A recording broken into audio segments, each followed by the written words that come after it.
믿음의 선포를 또 같이 하겠습니다. 주먹 쥐고 절 따라합니다. 나는 주 안에서 항상 행복합니다.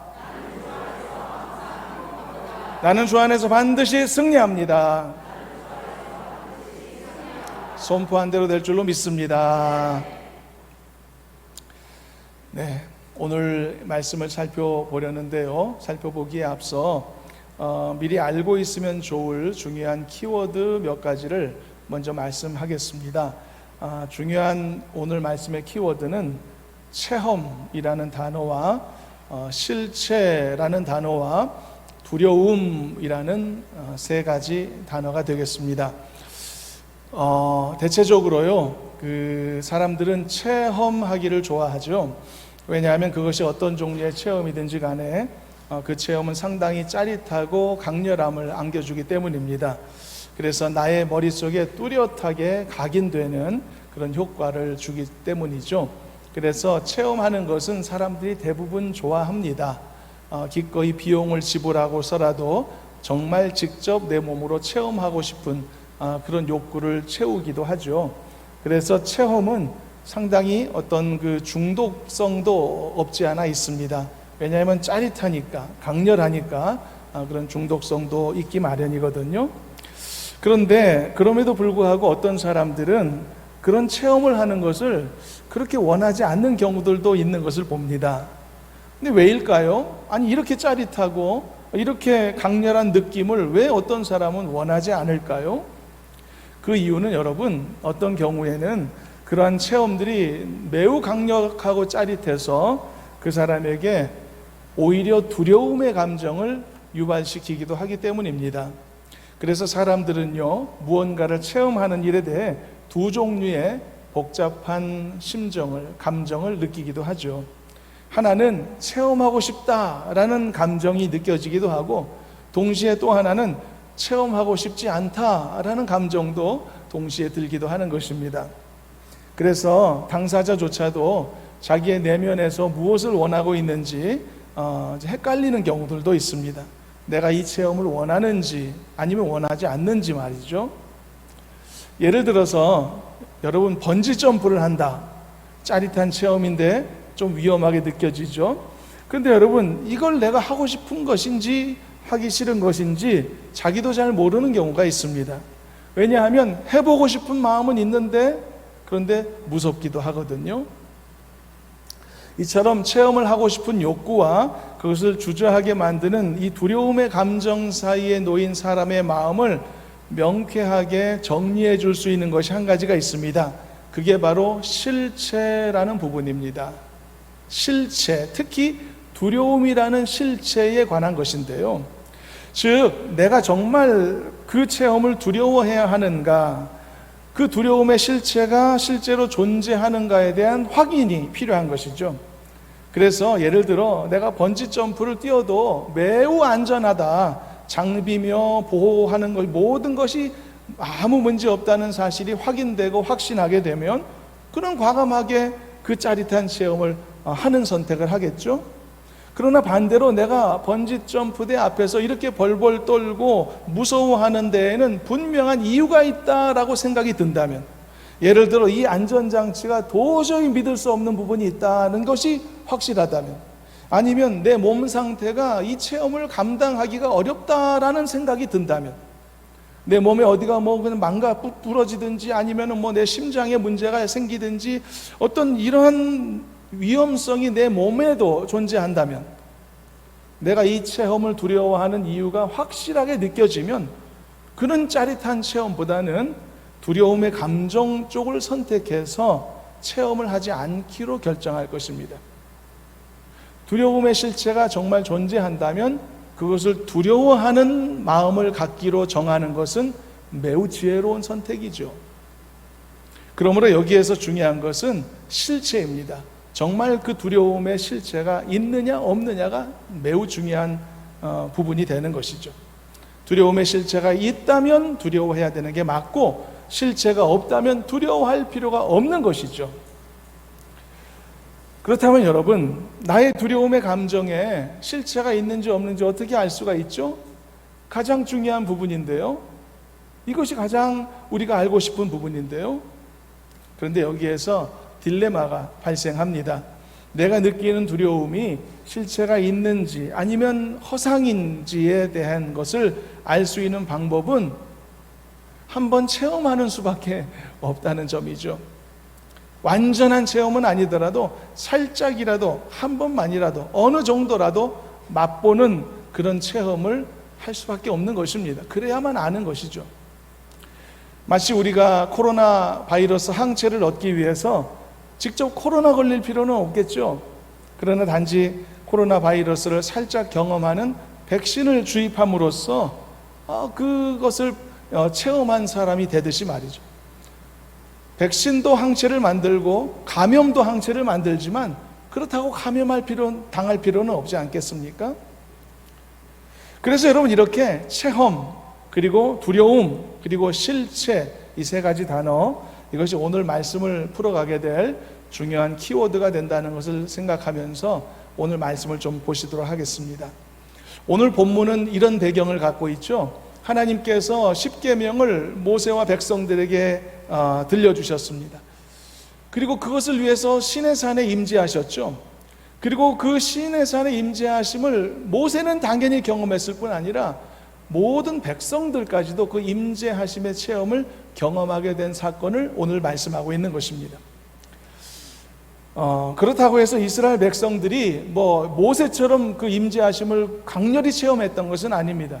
모세는 산 꼭대기까지 올라가서 하나님과 대화하는 엄청난 체험을 했지만 백성들은 거기까지는 아니었죠. 산 중턱까지, 기슭까지는 같이 와서, 그러나 그럼에도 불구하고 백성들은 정말 엄청난 하나님의 임재의 체험에 동참하게 되었음을 볼 수가 있습니다. 바로 여기에서 체험의 단계가 등장하게 된 것인데요. 오늘 읽은 본문 중에 18절의 상반절만 우리가 한번 읽어본다면 그 상황이 어떻게 묘사되어 있는지가 잘 나타나 있습니다. 함께 18절 앞부분만 읽어보시도록 하겠습니다. 읽어봅니다. 뭇 백성이 우레와 번개와 나팔 소리와 산의 연기를 본지라. 모든 백성들이 봤다는 거죠. 이 엄청난 초자연적 현상을, 엄청난 체험이었던 겁니다. 이것은 하나님의 임재하심의 현상들이었죠. 사실 완전한 체험은 아닙니다. 임재의 체험은 아닙니다. 살짝 체험이었던 것입니다만, 그렇다면 백성들이 이것을 체험했을 때 그들은 어떤 반응을 보였을까요? 그들은 이 체험 앞에 무서워서 벌벌 떨게 됩니다. 본문 18절과 19절까지를 다 같이 다시 한번 읽어보시도록 하겠습니다. 18절부터 읽어봅니다. 뭇 백성이 우레와 번개와 나팔 소리와 산의 연기를 본지라. 그들이 볼 때에 떨며 멀리 서서 모세에게 이르되 당신이 우리에게 말씀하소서 우리가 들으리이다. 하나님이 우리에게 말씀하시지 말게 하소서 우리가 죽을까 하나이다.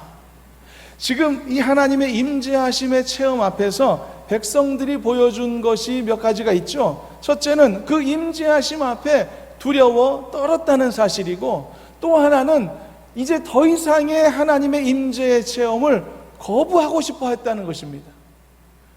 하나님과 대화, 하나님의 음성을 듣는 것은 나는 무서워서 못하겠으니 모세여 당신이 듣고 나에게 말해 주십시오 라고 그렇게 백성들이 요청했다는 것이고요.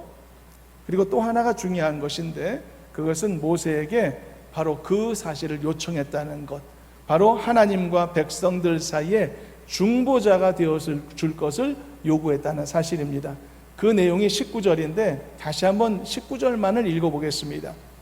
자, 읽어봅니다. 모세에게 이르되 당신이 우리에게 말씀하소서 우리가 들으리이다. 하나님이 우리에게 말씀하시지 말게 하소서 우리가 죽을까 하나이다. 이 백성들의 두려움은 심지어 죽음에까지 이르는 두려움이었습니다. 죽음의 공포에 관한 두려움과 같은 것이었죠. 자, 여기에서 이제 우리가 질문을 해봐야 됩니다. 체험과 이제 두려움까지 나왔으니까 하나가 남았죠. 실체에 관한 질문인데, 그렇다면 이 백성들의 두려움에 실체가 있었던 것일까요? 아니면 없었던 것일까요? 여러분들의 생각은 어떻습니까? 이 정확한 판단에 따라서 백성들의 행동과 결정은 확연하게 달라질 것입니다. 하나님의 그 임재하심의 체험을 한 백성들은요, 그들이 느꼈던 두려움의 그 감정에 대한 분명한 실체가 있다고 확신을 했거든요. 그래서 그들은 애써서 그 두려움을 밀쳐내려고 하거나 애써서 감추려 하지도 않고 부인하려 하지도 않았습니다. 따라서 당연히 그들은 그들 앞에 직면한 그 두려움과 맞서 싸우려고 하지도 않았습니다. 더 깊이 들어가려고 하지도 않았습니다.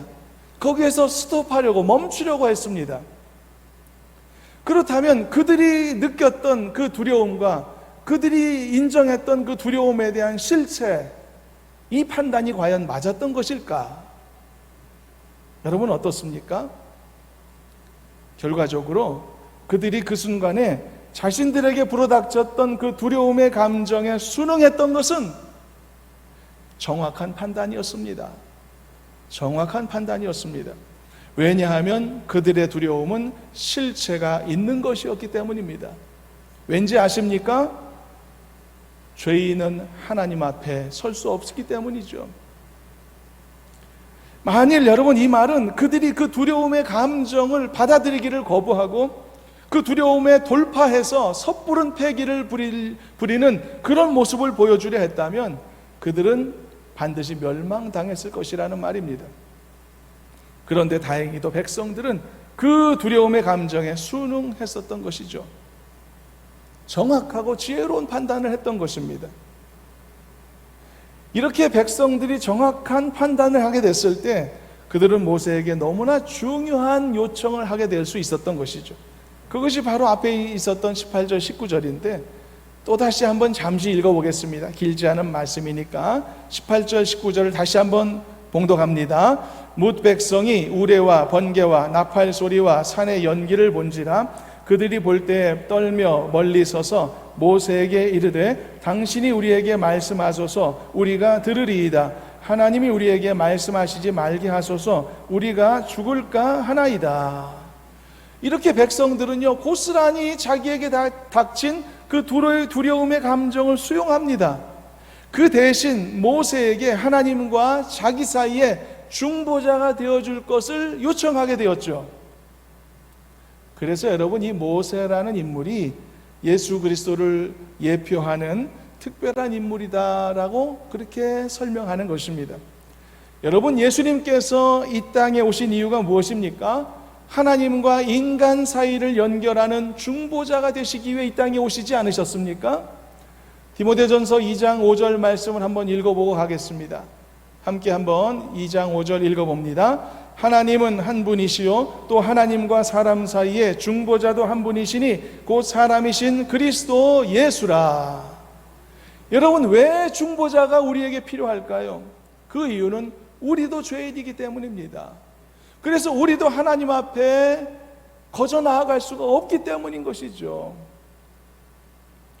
왜 우리가 하나님 앞에 그대로 나아갈 수 없는가? 그 이유는 오늘 본문에서 볼 수 있는 두려워하는 백성들의 모습이 잘 설명해주고 있는 것입니다.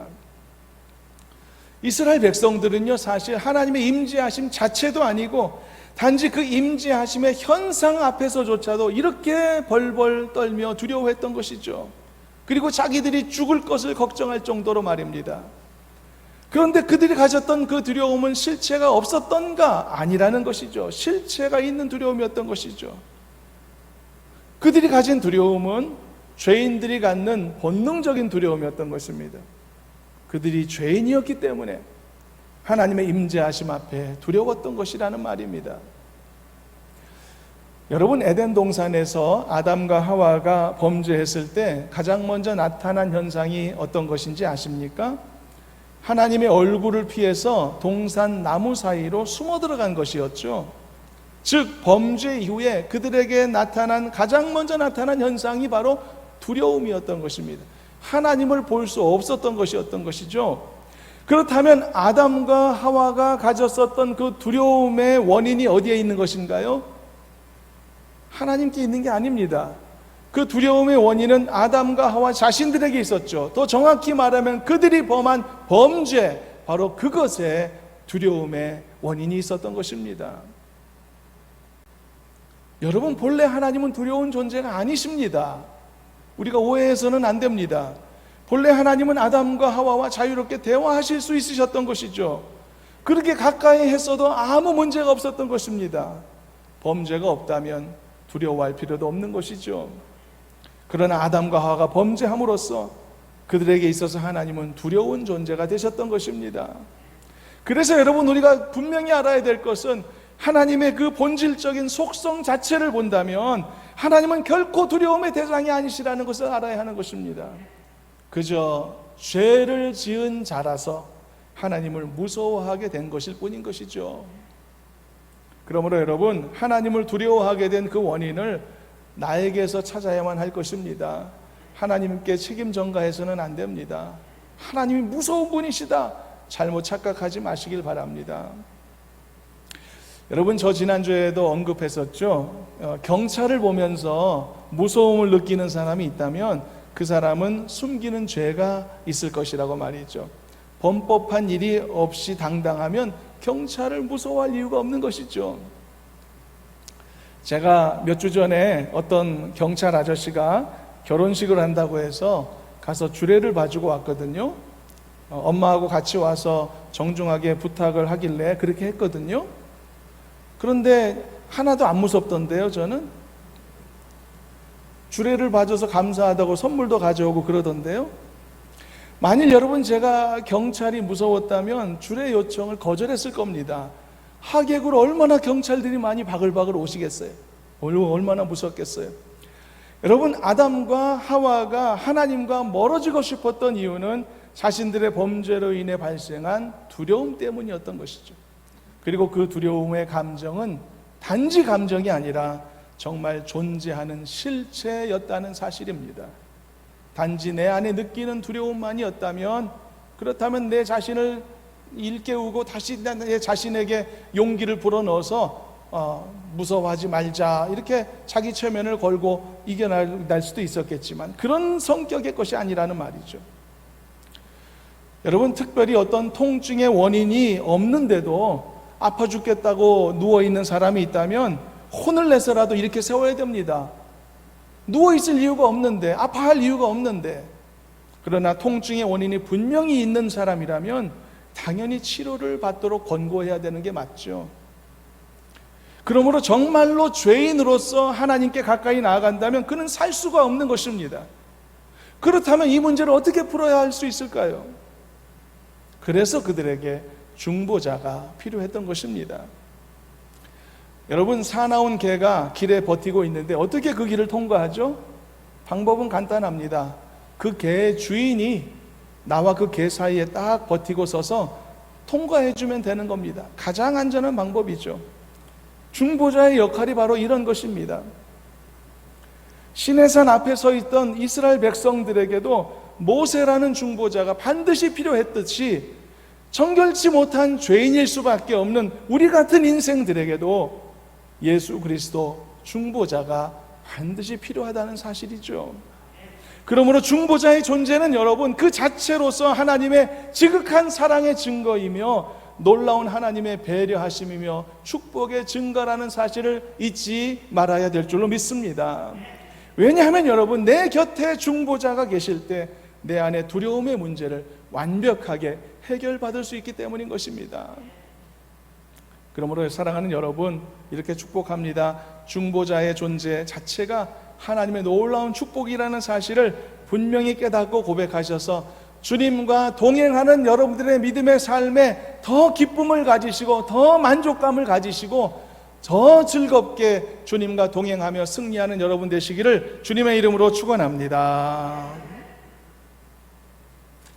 그렇다면 이제 반대로 실체가 없는 두려움도 있을 수 있다고 했죠. 그러면 그런 두려움에 대해서 우리는 어떻게 대처해야 되겠죠? 그리고 또 그런 케이스도 있겠죠. 실체가 있었으나 이제는 그 실체가 사라진 두려움도 있을 수 있는데, 그런 케이스는 우리가 어떻게 대처해야 될까요? 당연히 여러분, 나에게 불필요한 두려움의 감정을 이제는 벗어내야만 하는 것입니다. 왜냐하면 이제는 필요 없으니까요. 실체도 없는 것이니까요. 무서워할 필요가 없는 것을 무서워하며 산다는 것은 정말 억울한 일이 아닐까요? 때로는 사람들에게 이렇게 실체도 없는 두려움들이 이렇게 주어지는 경우들도 있습니다. 그 대표적인 것 하나 예를 들자면 어두움 같은 것이 바로 그런 것 중에 하나이죠. 어두움은 어떻습니까, 여러분? 단지 사람이 어둠 속에서 잘 못 본다라고 하는 불편함만을 가져다 주는 것일 뿐이지, 그 어두움이 무슨 어떤 실체의 어떤 변화를 일으킨다거나 어두움을 타고서 정말 어떤 두려운 실체가 엄습하고 이런 건 전혀 아니거든요. 단지 어두움의 현상이 사람의 시야를 무력화시키기 때문에 그로 인해서 두려움의 감정이 들어오는 것일 뿐이라는 말이죠. 그러므로 어두움에 의한 인간의 두려움은 실체가 없는 두려움이라 할 수 있겠죠.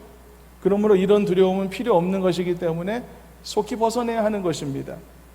반면에 실체가 있는 두려움도 없지 않아 있습니다. 높은 곳에서 자칫하면 추락할 수 있는 위태로운 장소에 누군가가 서 있다면 사람은 큰 두려움을 느끼게 되거든요. 그 두려움은 실체가 있는 두려움입니다. 정말 잘못해서 발을 헛디디면 낭떠러지로 떨어지게 될 테니까 말이죠.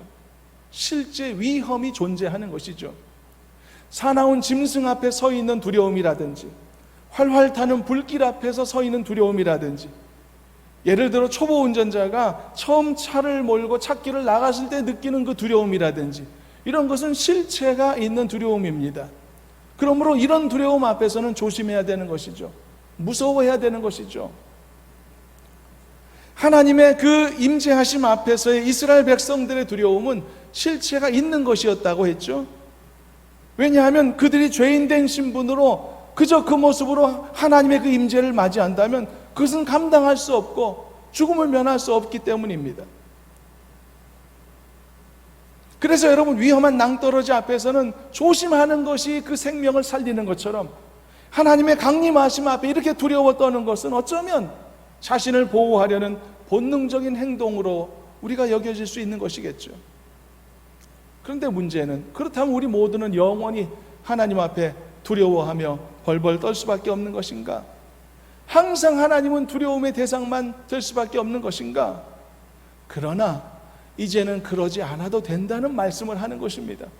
왜냐하면 나에게는 중보자이신 예수 그리스도가 내 곁에 계시기 때문입니다.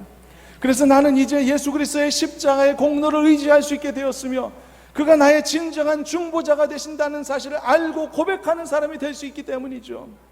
그래서 나는 하나님의 그 임재하심 앞에도 전혀 두려울 필요가 없는 것입니다. 왜냐하면 예수께서 친히 나와 하나님 사이에 중보가 되시기 때문이죠. 그러므로 여러분, 중보자가 존재하실 때 하나님의 임재하심에 대한 두려움은 더 이상 필요 없다는 것을 잊지 말아야 합니다. 중보자가 계신다면 그 두려움은 순식간에 실체가 있었으나 이제는 실체가 없는 두려움이 된다는 것을 여러분 기억하셔야 될 줄로 믿습니다. 이처럼 당시에 예수 그리스도를 예표하고 있는 이 모세의 경우도 마찬가지였던 것이죠. 그래서 모세가 30절처럼 말씀할 수 있었던 것입니다. 어떻게 보면 이걸 이렇게 말씀할 수 있을까 싶지만, 그래서 30절 말씀처럼 모세가 선포할 수 있었던 것인데요. 한번 읽어보겠습니다. 30절이 아니라 20절입니다. 자, 20절 다 같이 함께 읽어봅니다. 모세가 백성에게 이르되 두려워하지 말라. 하나님이 임하심은 너희를 시험하고 너희로 경외하여 범죄하지 않게 하려 하심이니라. 할렐루야. 이것은 모세가 엄청난 말을 한 것입니다. 사실상 아니, 모세가 뭔데 하나님 앞에서 두려워하는 백성들을 향해 두려워하지 않아도 된다고 말할 수 있단 말이죠. 모세가 과연 그런 말 할 자격이 있습니까? 과연 그의 말을 믿을 수 있을까요? 자기는 안 무서우니까 이런 말을 쉽게 했던 것은 혹시 아닐까요? 요즘 반려견들이 많아져서 그에 관련된 이런저런 사고들도 많이 생기는데요. 왜 그런 사고들이 끊이지 않을까요? 바로 반려견 주인들이 큰 착각을 하기 때문이죠. 우리 개는 물지 않아요 라고 말한단 말이죠. 무서워할 필요 없어요. 우리 개가 얼마나 착하고 순한데요. 자기가 그 개에 대한 두려움이 없다고 해서 다른 사람들에게도 그 두려움을 벗어날 것을 강요하고 있다가 그래서 사고가 생기는 것 아닙니까? 그렇다면 이 모세의 말은 과연 믿을 수 있냐는 거죠. 자기가 안 무섭다고 백성들도 안 무서워해도 된다고 하는 이 말을 믿을 수 있냐는 것이죠. 그런데 여러분, 모세가 하나님의 임재 앞에 서 있는 백성들을 향해 두려워 말라고 한 이 선포는 결코 허풍이 아니었던 것입니다. 틀린 말이 아니라는 뜻입니다. 왜냐하면 모세는 정말로 백성들이 그 순간을 두려워할 필요가 없음을 알고 있었던 것이죠. 왜냐하면 자신이 하나님과 백성들 사이를 연결하는 중보자의 역할을, 그 사명을 부여받았다는 사실을 모세는 확실히 알고 있었기 때문입니다. 그러므로 사랑하는 여러분, 중보자로서 모세가 존재할 때 백성들이 하나님 앞에서조차도 두려워할 필요가 없었듯이 바로 중보자이신 예수 그리스도가 내 안에 내주하시기 때문에 나도 역시 하나님을 두려움으로 맞이할 필요가 없다는 사실 잊지 않고 믿음으로 주님과 동행하는 그런 은혜의 삶을 살아가시기를 주님의 이름으로 축원합니다. 그러므로 이제는 더 자유로운 신분을 가지시길 바랍니다. 더 자녀스러운 그런 여러분들의 삶을 이어갈 수 있기를 바랍니다.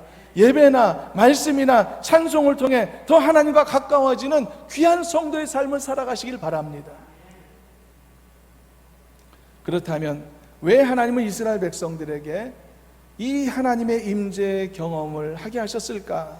모세는 그 이유에 대해서 이렇게 설명했는데요, 본문 20절 말씀에 따르면 세 가지로 모세가 설명했습니다. 첫째, 하나님이 백성들을 시험하시기 위해서였다라고 설명했고요, 둘째, 백성들로 하여금 하나님을 경외하도록 만들기 위해서였다고 설명하고 있고요, 셋째, 백성들이 범죄하지 않도록 만들기 위해서다라고 설명했습니다. 그렇다면 어떻게 이런 일들이 가능할 수 있을까? 잠시 설명해 보면요, 첫 번째, 하나님의 그 임재의 체험은 백성들에게 큰 시험이 되었다고 말합니다. 근데 여기에서의 시험은요, 단순한 테스트라는 의미만을 담는 것이 아니라 좀 더 의미가 넓거든요. 바로 이 표현은 직접적이고 손으로 만질 수 있는 경험을 제공한다, 이런 의미가 담겨 있습니다. 그러니까 이런 것이죠. 하나님이 이스라엘 모든 백성 한 사람 한 사람에게 하나님의 살아계심과 하나님의 함께하심과 하나님의 역사하심에 대한 구체적인 경험을 주기를 원하셨다는 뜻입니다. 그래서 모든 백성들 다 신의 산 앞으로 불러 모으셨던 것이죠. 그들 모두가 다 이 엄청난 장면을 목격하게 만드셨던 것이죠. 하나님의 강림하심과 동반되었던 것들, 우레와 번개와 나팔 소리와 그 연기를 모두가 보기를 원하셨던 것입니다. 이런 경험을 시키신 목적이 무엇이었는가? 그것은 이제 나머지 둘째, 셋째 이유에서 더 잘 설명됩니다. 둘째가 무엇이었다고 했죠? 백성들로 하여금 하나님을 경외하도록 하시기 위해서였다고요.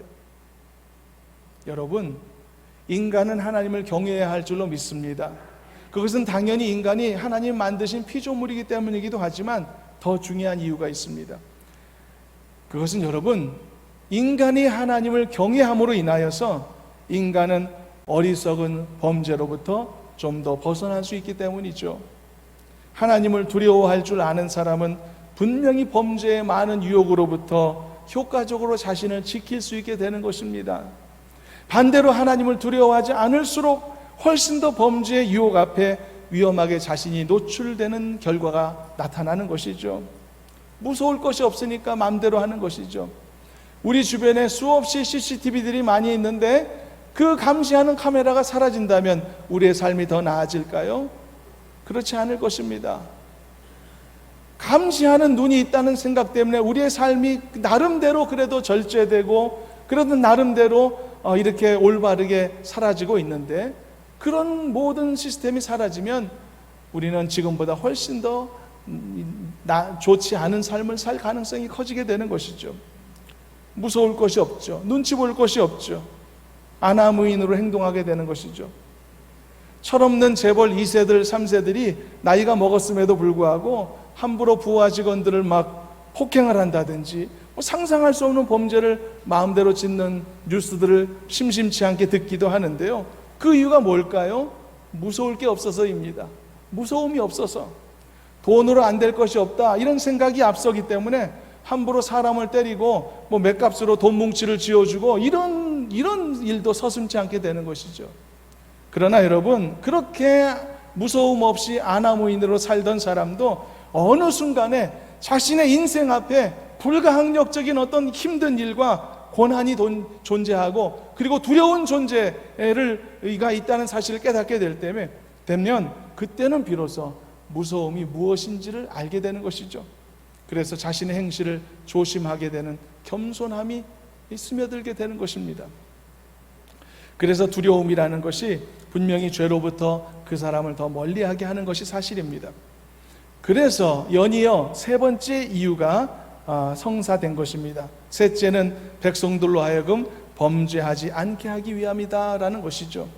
이것이 하나님께서 백성들에게 임재의 경험을 시키신 이유였다는 사실입니다.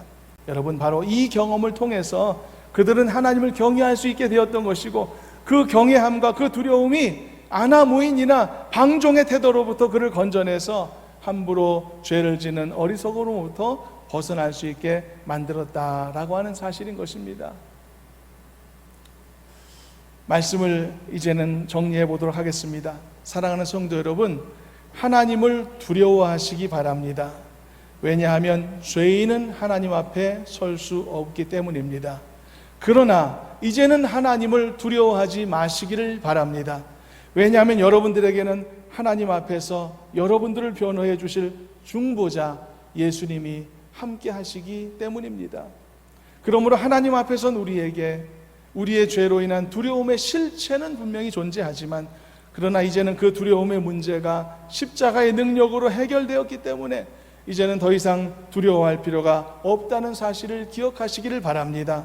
그러므로 사랑하는 여러분, 이제 여러분들도 예배와 말씀과 기도와 여러 모양의 경건의 삶을 통해 하나님의 임재하심을 더 가까이, 더 마음껏 체험하는 성도가 되시기를 주님의 이름으로 소망합니다. 그 체험은 안전할 줄로 믿으시길 바랍니다. 그 체험은 때로는 짜릿할 수 있고 때로는 즐겁게 우리에게 체험된다는 것을 기억하시길 바랍니다. 그 체험은 커다란 감동을 줄 것이고 만족함을 줄 것이고 영적인 채우심을 가져다 줄 줄로 믿습니다. 그러므로 하나님 앞으로 더 가까이 나오는 것에 주저하지 않는 우리 모두가 되어야 할 줄로 믿습니다. 그리고 또 한 가지 당부드립니다. 여러분들이 거룩하신 하나님 앞에서는 이래서만 중보자이신 예수님의 도우심을 받을 뿐만 아니라 이제는 여러분들의 일상의 삶에서도 여러분들을 두려움 없이 담대하게 하시는 예수님의 도우심 속에 살아가는 복된 인생이 되시기를 주님의 이름으로 소망합니다. 주님이 나와 함께 하시면 나에게 모든 두려움이 사라질 줄로 믿습니다. 무서움이 사라질 줄로 믿습니다. 걱정과 근심이 전전긍긍한 우리의 마음과 온갖 불안함으로 삶의 시간들을 맞이하는 우리의 모든 믿음 없는 모습들이 다 예수의 이름으로 소멸될 줄로 믿습니다. 왜냐하면 중보자이신 주님이 나와 동행하시기 때문이죠. 내 인생도 내 삶의 시간에도 떠나지 않고 함께 계시기 때문인 것입니다. 여러분, 삶의 두려움을 맞이할 때 그 삶에서 경험하는 두려움은 실체가 있는 것일까요? 없는 것일까요?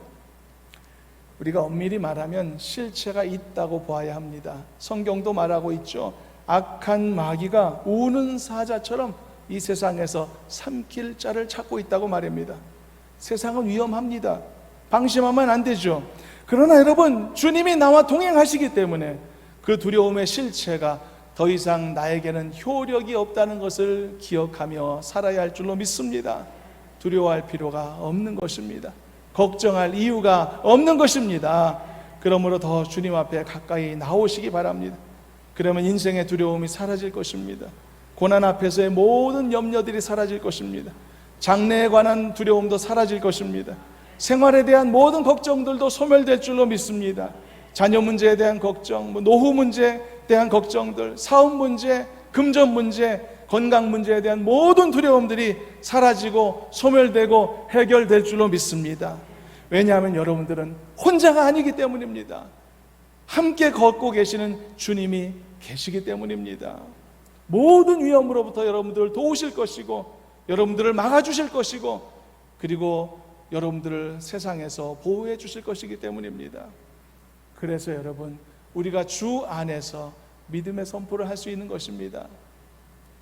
주 안에서 나는 항상 행복할 줄로 믿습니다. 주 안에서 나는 반드시 승리할 줄로 믿습니다. 이 선포가 담대한 이유는 주 안에서이기 때문입니다. 주 안에서 살아가는 삶이 행복할 수밖에 없는 것이고, 주 안에서 살아가기 때문에 나는 승리할 수밖에 없는 것입니다. 그래서 당연한 것을 우리가 믿음으로 선포할 수 있게 되는 것이죠. 여러분들도 이렇게 선포하며 살아가시기를 소망합니다. 이렇게 그의 초청하심과 그의 말씀하심과 그의 가까이 오심을 통해서 하나님의 임재하심을 더 풍성하게 체험하는 여러분들이 되셔서 하나님 앞에 더 두려움 없이 가까이 나가 교제하기를 힘쓰는 성도가 되시길 바라고, 한편으로는 세상을 향해 나아갈 때도 주님과 동행하고 있다는 사실을 기억하고 그 어떤 두려움과 어떤 주저함도 없이 믿음으로 돌파하여 모두 세상에서 승리하는 삶을 살아가는 행복한 성도님들 되시기를 주님의 이름으로 축원합니다. 기도하시겠습니다. 하나님 아버지, 감사합니다. 주님의 은혜 가운데 오늘 우리를 이끌어 주셔서 감사합니다. 하나님을 더 가까이 하는 삶이 되기를 결단하오니 우리를 그러한 길로 인도하여 주시옵시고, 그리하여 인생의 두려움이 사라지게 하시고 고난 앞에서도 모든 두려움들이 사라질 수 있도록 인도하여 주시옵소서. 그래서 믿음으로 항상 이기는 삶이 되게 해 주시옵소서. 감사하며 예수님의 이름으로 기도하옵나이다. 아멘.